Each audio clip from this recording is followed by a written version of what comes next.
Fala aí, gente! Bom dia, boa tarde, boa noite! Espero que todos estejam bem! Bom, meu povo, estou de volta!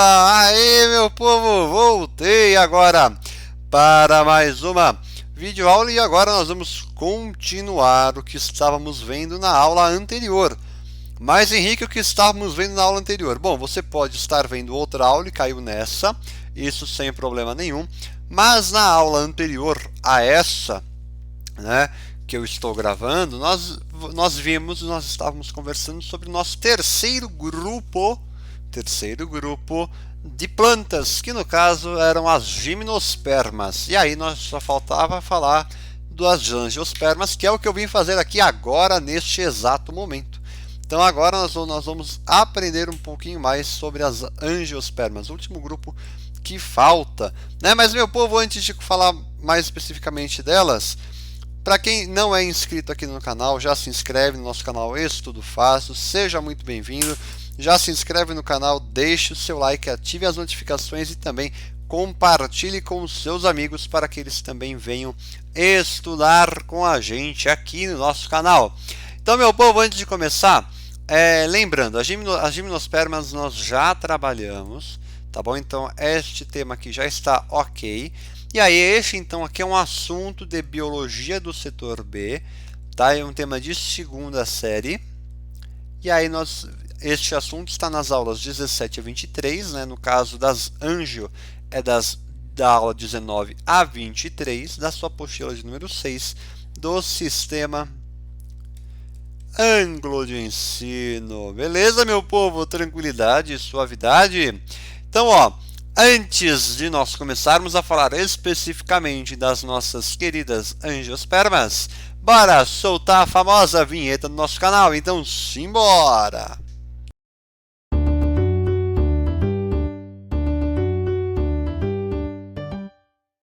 Aê, meu povo, nossa vinheta bonita aqui. Bom, passando aqui então como um lembrete. Então, linha do tempo, o que nós temos? Primeiro grupo, os briófitas, cujos representantes principais a gente pode pensar nos musgos. Segundo grupo, as pteridófitas, nós temos as samambaias como representante, tá bom? Mas nós podemos ter outros também, como a hepática e enfim, não, desculpa. E agora já me fugiu da cabeça. Já me fugiu, mas deixa eu até conferir aqui, né? Então, das pteridófitas nós podemos ter também, né, além das samambaias, as hepáticas. Tá certo, são as hepáticas mesmo. Ah, não, não são não. Não são não, desculpa, gente. Ih, já estou confundindo tudo. Bom, mas então o principal representante é a samambaias. Vamos continuar. Gimnosperma, o principal representante que a gente pode pensar é o pinheiro ou a uma araucária, tá bom? E aí, analisando agora o último grupo que falta, que são as angiospermas, posso pegar, por exemplo, uma orquídea. Posso pegar um abacateiro, posso pegar o que seja, tá bom? Tem vários, por isso que ele é o último grupo a surgir, que é o que mais predomina até hoje, tá bom? Por isso, este fato se justifica.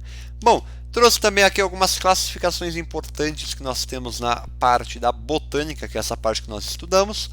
Por exemplo, as criptógamas, que são aqueles vegetais que não têm estrutura visível para a reprodução. As fanerógamas, as que têm estrutura visível, as traqueófitas que têm vasos condutores e as espermatófitas que possuem sementes, tá bom? Mas está melhor ilustrado nesse cladograma aqui, nesse esquema aqui, né? Então aqui eu tenho outras denominações também, seus significados e apontando quais são, né, os grupos, sendo ele ou uma briófita, ou uma pteridófita, ou uma gimnosperma, ou uma angiosperma. Beleza, gente? Tranquilidade, né? Bom, então vamos continuar, porém aqui a gente vai aparecendo as gimnospermas, porém eu não quero este grupo aqui. Este grupo nós já vimos, agora eu quero as angiospermas. Então, meu povo, simbora. Então aqui já trouxe, ó, uma flor bonita, que eu gosto muito de girassol, mas eu não trouxe o girassol aqui, né? Então, mas esta flor aqui também é bem bonita, tem até uma abelha aqui que já remete à polinização, que nós vamos ver. Mas antes, então vamos continuar. Vamos começar e aí a gente vai aos poucos. Bom, então, o que é importante pensar nas angiospermas? Elas são plantas que produzem flores e, consequentemente, frutos. tá bom? Porque o fruto é devido à presença de flor, tá bom? Então, nós temos então a formação do fruto em torno da semente. E aí, logicamente, né, que é o que nós temos aqui, ó, a formação a formação do fruto em torno da semente. Então, a semente está aqui e o fruto em volta, tá bom? E ele é um grupo com maior diversidade biológica, que é o que está até hoje, né? Graças a que a polinização feita pelos animais e também a polinização cruzada, ou seja, entre flores de mesma espécie, que isso possibilita uma diversidade genética. É o que nós chamamos também de variabilidade genética. Tá bom? Aumenta a variabilidade, aumenta o número de espécies. E aí os frutos eles podem servir como proteção e dispersão das sementes. Fantástico isso, né? Assim, tem uma parte da biologia que eu não gosto, que no caso é essa parte de botânica. Porém, ela é muito bonita. Né? Ela é muito bonita no sentido assim, que a natureza foi encontrando uma forma de proteger a semente, de proteger o embrião, de proteger aquilo, tal. Então isso daqui é muito interessante, né, de verdade. Mas enfim, então agora vamos falar especificamente da flor, que é uma novidade aqui, né? Então ela é formada por peças florais. Quais são elas? Então nós temos os estames, aqui, opa, peraí. Os estames, que é o que nós temos aqui então, estame. Os pistilos, ou também chamados de carpelos. As pétalas, cadê aqui? Também podem ser chamadas de corolas, eu não sei como é que é. Desculpa, e o conjunto de pétalas forma a corola, tá bom? E as sépalas, que aí são essa parte aqui de baixo, né? E o conjunto de sépalas formará o cálice, beleza? E essas flores apresentam o que nós chamamos de nectários, que é onde secreta o néctar, né? Que tem uma solução aquosa rica em açúcares, que atraem animais polinizadores. A exemplo da abelha, né? O que me faz lembrar daquele filme Bee-Movie. Para quem não viu, recomendo. Né? Que nós temos aquela abelha que trabalha, e aí vai, e, enfim. É interessante, mas me fez lembrar dele agora. E aí, se nós temos então um conjunto de pétalas, a gente chama de corola. Eu não sei se é corola, não sei. Se for sépalas, é cálice, se for. E aí, esses dois vão formar o que nós chamamos de perianto. Tá bom? Peri é em torno e antos é flor, então é em torno da flor, que dá para perceber mesmo que a flor é essa parte aqui do meio mesmo, tá bom? Conjunto de estames nós chamamos de androceu, e aí nós temos um ou mais, aqui é mais, carpelos a gente chama de pistilo, e um conjunto de pistilo a gente chama de gineceu, ou seja, um monte de nome, tá bom? Mas as flores elas podem ter vários tipos, como bissexuadas, nós temos os estames e carpelos, unissexuadas se for estames ou pistilo, tá bom? O pistilo no caso é o órgão feminino e o estame é o masculino, tá?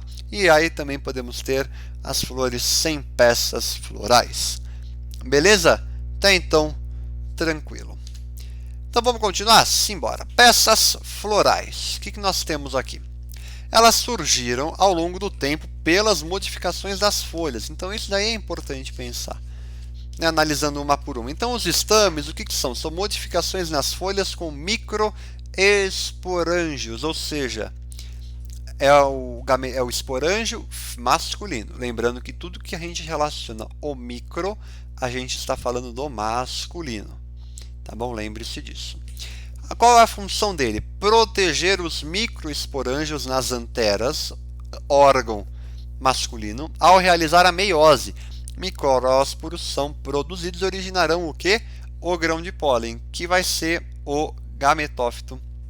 Desculpa, vai ser o gametófito masculino. Tá bom? Temos também as pétalas, que são modificações dos estames que formam as pétalas. E aí a função, logicamente, é atrair os polinizadores graças à cor que elas têm, né? As sépalas originadas a partir das folhas têm a função de proteger outras peças florais. Olha que doido. Legal, né? E para finalizar, os pistilos. Os pistilos têm a função de proteger os óvulos e receber pólen em seus estigmas e nutrir o tubo polínico. Assim como está aqui, ó. Então aqui eu estou vendo o pistilo, né, o pistilo, que também é super importante, que está aqui, ó, pistilo com 3 carpelos, né? E aqui nós temos os órgãos, os óvulos no interior, né? Bonito, né? Bonito, gostei. Bom, continuando, gente, vamos falar um pouquinho do ciclo de vida desses caras aqui, né, dessas plantas. Gente, vamos lá. Parte mais complicada, tá bom? Que aqui você tem que abrir bem as suas orelhas. Gente, mas, Henrique, mas tem muita coisa escrita e não sei o que. Gente, isso aqui é para ajudar vocês, tá bom? Essa parte escrita, o que eu fiz? Por que eu deixei essa parte escrita? Para aqueles que, por exemplo, está na véspera da prova e quer revisar, tem a parte escrita resumindo um pouco do ciclo, tá bom? Então, por isso que eu deixei aqui escrito bonitinho. Mas me acompanhe, eu vou grifar as partes importantes, tá bom? Primeiro, vamos lá, eu vou primeiro analisar aqui o ciclo e depois eu venho aqui para o texto, tá bom? Então a gente tem o que? O esporófito, que é a planta. A planta é o esporófito, tá bom? O que nós vamos ter? Na flor, a parte feminina, tá bom? Então a parte feminina aqui, que nós chamamos de pistilo, né? Então vai ter o óvulo, por meiose, formou o que? O megásporo funcional. Parou aqui. Parou aqui, que é o esporo feminino. Parou aqui, vamos para o masculino. O masculino, nós temos a antera com o saco polínico, né? O que vai acontecer? Os micrósporos que estão aqui, por meiose, vão produzir micrósporos. Micrósporos que se desenvolverão em grão de pólen, tá bom? E aí serão o quê? Transportados pelo vento, por exemplo, né? E aí serão transportados até chegar aonde? Na parte feminina da planta. E aí eles serão depositados no que nós chamamos de estigma. E aí o que vai acontecer? Não mesmo, aí esse grão de pólen da antera, que é a parte masculina, pode ser transportada ou para a mesma flor ou para outra flor. Ou seja, mesma flor, autopolinização. Flor diferente, da mesma espécie, né? Polinização cruzada. Tá bom? E aí cada grão de pólen que cair na parte feminina, né, cresce ao longo do estilete, também que está dentro da parte feminina, que vai acontecer, gerará o tubo polínico, que a gente chama de gametófito masculino adulto, tá bom? Porque o grão de pólen é o imaturo, tá? Então vai crescer e aí dentro do tubo polínico vai ter o que? O núcleo do tubo, tá bom? Que ó, já está aqui, e aí vai ter o que? O núcleo do tubo que vai direcionar o crescimento do tubo até a abertura do óvulo e também 2 núcleos gaméticos. Neste momento ocorrerá o que nós chamamos de dupla fecundação. O que seria isso, Henrique? Me explica. Com certeza. Então vai ter fecundação 2 vezes. Na primeira, o núcleo fecundará a oosfera, originará o zigoto diploide. E esse zigoto diploide, por mitose, forma um embrião. Beleza. Essa primeira. Na segunda fecundação, preste atenção, ocorrerá o que? A união do outro núcleo gamético com as células polares. Henrique, você não falou disso, eu não falei mesmo, tá bom? Mas essas células polares estão aonde? No megásporo funcional, que por mitose originou o que? Um saco embrionário, que é o gametófito feminino. E aí dentro deste gametófito terá o que? Esses núcleos de células polares, que é o que está aqui, ó, núcleos polares. Então volta para o tubo polínico. O que vai acontecer? Este núcleo gamético, né, que está no tubo polínico, vai fazer o que? Fecundar com essas 2 células polares. No momento em que fecundou, nós vamos ter uma célula triploide, ou seja, uma célula 3N, porque são 2 núcleos polares, 2 células N, com um núcleo gamético do tubo polínico, formando uma célula 3N, ou seja, fecundou uma vez, formou o embrião, tal, que vai virar planta. Aí teremos então a semente, o endosperma 3N, tá bom? Que aí este endosperma, que nós chamamos, é um tecido chamado endosperma, conterá estas células triploides 3N e elas servirão de reserva alimentar durante a germinação do embrião. Olha que bonito, né? E aí, portanto, na semente vai ter o quê? O embrião, o endosperma triploide e o tegumento, que é a casca, é o revestimento da planta. E aí vai formar o fruto, a semente pode ser dispersada, enfim, mas aí vai germinar, vai desenvolver, formou o fruto, semente pode ser dispersada por inúmeros agentes. E aí assim vai até alcançar um local ideal para a sua germinação. E aí vai desenvolver uma nova planta. Tá bom? Então, o que eu vou fazer agora? Eu vou grifar umas partes importantes. Eu vou ler este texto aqui com vocês, nós vamos grifar algumas partes importantes. Então, ó, micrósporos esporos masculinos são produzidos nos sacos polínicos das anteras, órgão masculino, por meiose. E aí cada micrósporo se desenvolve em um grão de pólen dotado de 2 células, tá bom? No megaesporângio, já na parte feminina, o que nós vamos ter localizado no óvulo? Uma célula-mãe do megásporo, por meiose vai fazer meiose e vai gerar um megásporo funcional e 3 células menores, que serão degeneradas. E aí o primeiro, no caso o megásporo, se desenvolverá por mitose e originará um saco embrionário chamado gametófito feminino, contendo 8 células. E entre essas células, no saco embrionário, entre as 8 células, uma é a oosfera, que vai ser fecundada, e 2 núcleos polares centrais, que também serão fecundados, por isso a dupla fecundação. Tá? As demais células, aí eu já não vou entrar muito em questão, tá bom?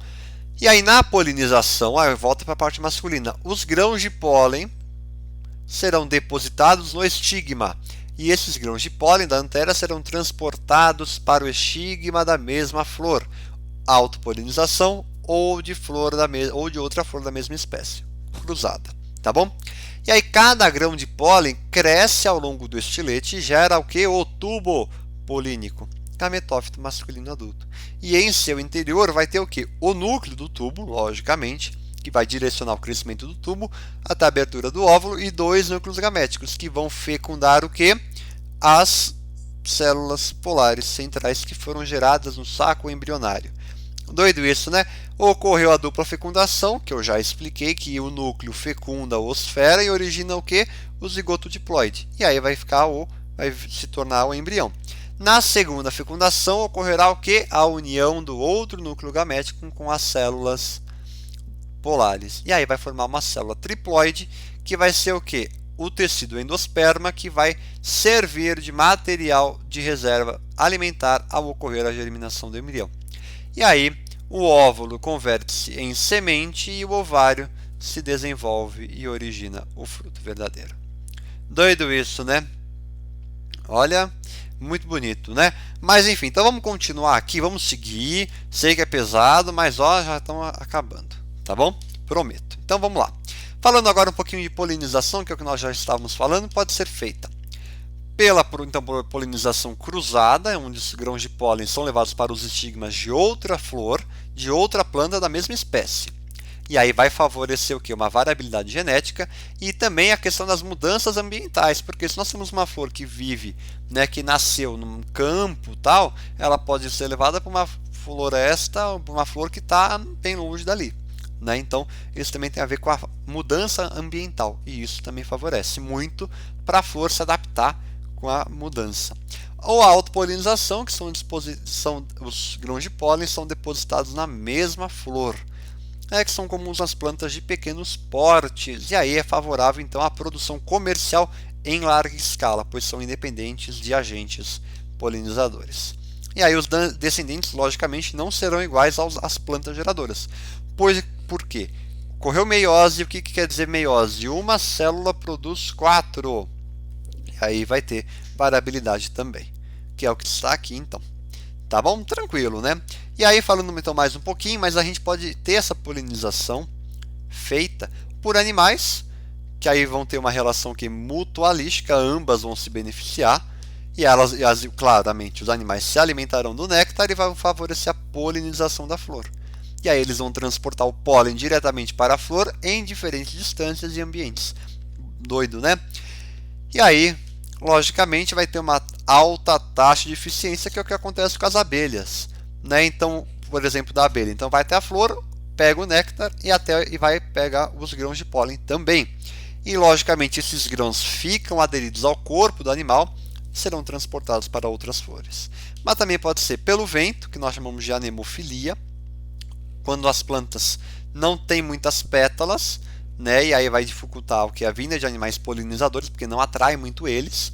Pode ser pela água também a questão da chuva, né? Que são quando grãos de pólen são longos e serão liberados na água e se enroscam no estigma, tá bom? Tranquilo, né? Bom, falamos de flor, agora falta falar de fruto. Falando do fruto, o que vai acontecer? Então, lembrando, após a dupla fecundação, as pétalas vão secar, cair e o ovário se desenvolve e origina o fruto com uma ou mais sementes. Depende. O que é a semente? É o óvulo fecundado.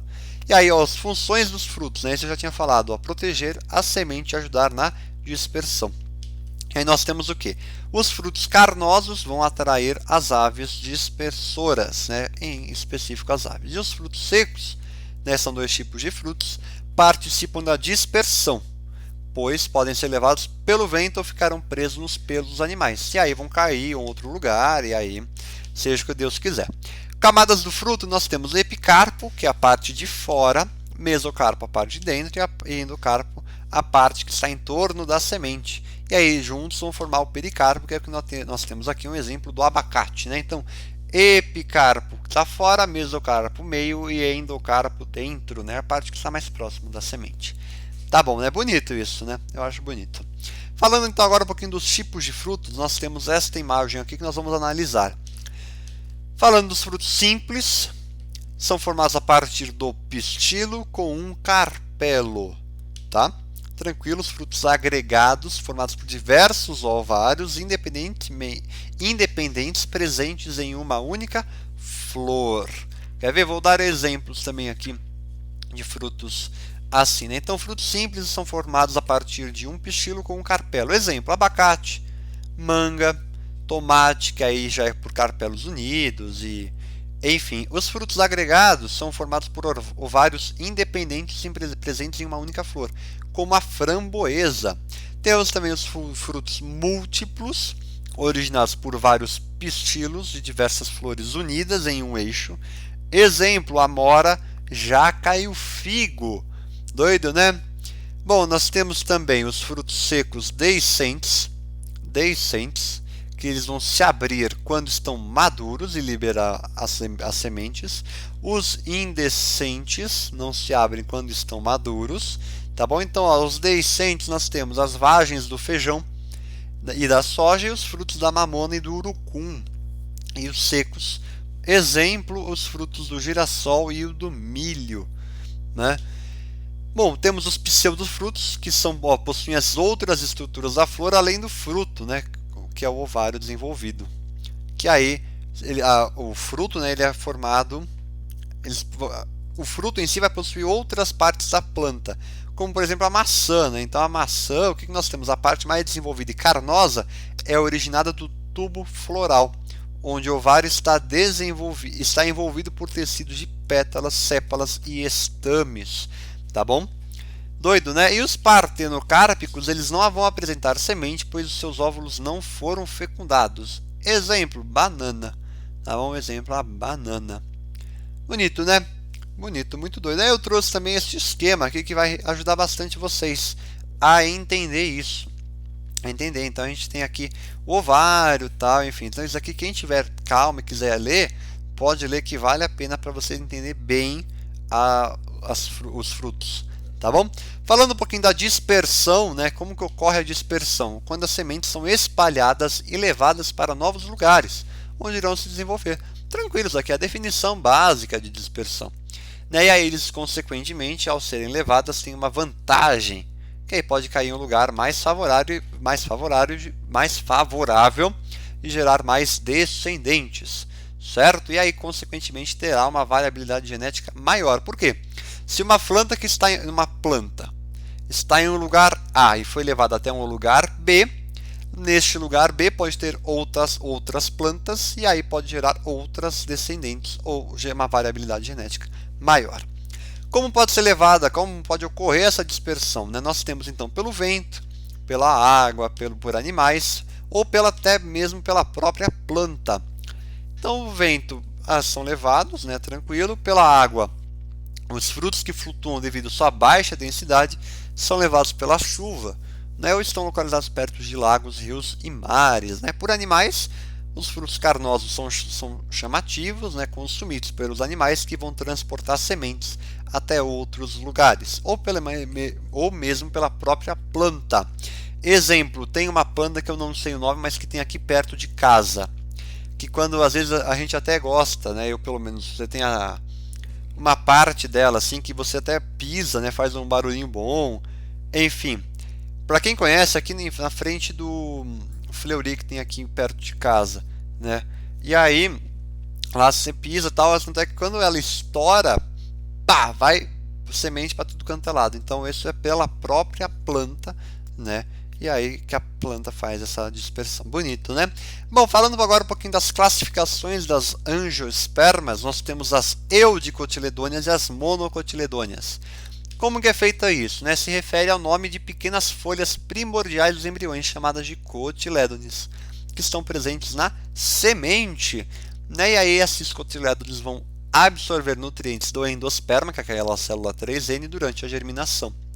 E aí eles serão transferidos para os cotilédones e durante o desenvolvimento e durante a germinação, os nutrientes serão consumidos e jamais serão jogados fora. Né? Então, se a gente tem o feijão tem 2 cotilédones aqui, por exemplo. Já o milho tem apenas um. Né? Esses aqui são exemplos de eucotiledôneas e monocotiledôneas. Como que a gente pode diferenciar uma das outras? A questão da raiz, ou das dicotiledôneas, é pivotante ou axial. Na monocotiledônea, em feixe. Né? Essa também é uma questão da folha, o jeito da folha, né? Como que ela está. Na dicotiledônea, as nervuras são reticuladas, né? Dá para você ver bem as nervuras. Já nas monocotiledôneas, não. Também tem a questão da flor, tal, mas eu acho já muito específico. Eu prefiro ver mais pela folha, ou se a gente conhecer a semente, pela semente. Exemplos nós temos aqui, ó, de eudicotiledôneas: feijão, abacate, limão, maçã, laranja, soja, amendoim, café, caju, entre muitos outros. E na monocotiledônea, o milho, a cana, o arroz e o trigo. Tá bom? E aí, para finalizar a aula, falta só falar de germinação, que é a parte final. Né? Então, o que vai acontecer? Após desenvolver o embrião, o que vai acontecer? A semente perde grande quantidade de água, e aí vai acontecer: envoltório endureceu e o metabolismo diminuiu. Logicamente, o estado de quiescente até as condições ambientais favoráveis aparecerem. Ou seja, um estado, não vou falar assim, um estado morto, entre aspas, né? Um estado de espera até as condições ambientais favoráveis aparecer. Apareceu, beleza, vou germinar, vou desenvolver. E aí essa água é utilizada na formação do citoplasma, das novas células, consequentemente fundamental para a ativação das enzimas e para o transporte, né? E essas enzimas vão catalisar a digestão das reservas dos nutrientes do endosperma ou dos cotilédones. Tá bom? E aí esses nutrientes, aminoácidos, ácidos graxos, glicose, enfim, serão absorvidos e utilizados para a produção das novas substâncias e fornecer energia. Feito isso, vai conseguir germinar, tal, além da presença da temperatura ideal e de uma luminosidade muito boa para a planta germinar, crescer e ficar bonita, e enfim. Tá bom? Meu povo, falei muito, mas espero que tenha dado para entender tudo, tá bom? É um assunto bem delicado e enfim, é isso. Então, ó, agradeço pela sua presença, pela sua paciência. Muito obrigado por ter assistido. Não esqueça de seguir e compartilhar tanto o nosso canal no YouTube quanto o nosso Instagram, @_estudo.fácil. Tá bom? Meu povo, muito obrigado. Nos encontramos na próxima aula e qualquer dúvida é só mandar via direct no Instagram. Tá bom? Grande abraço, fiquem bem, muito obrigado e até a próxima aula.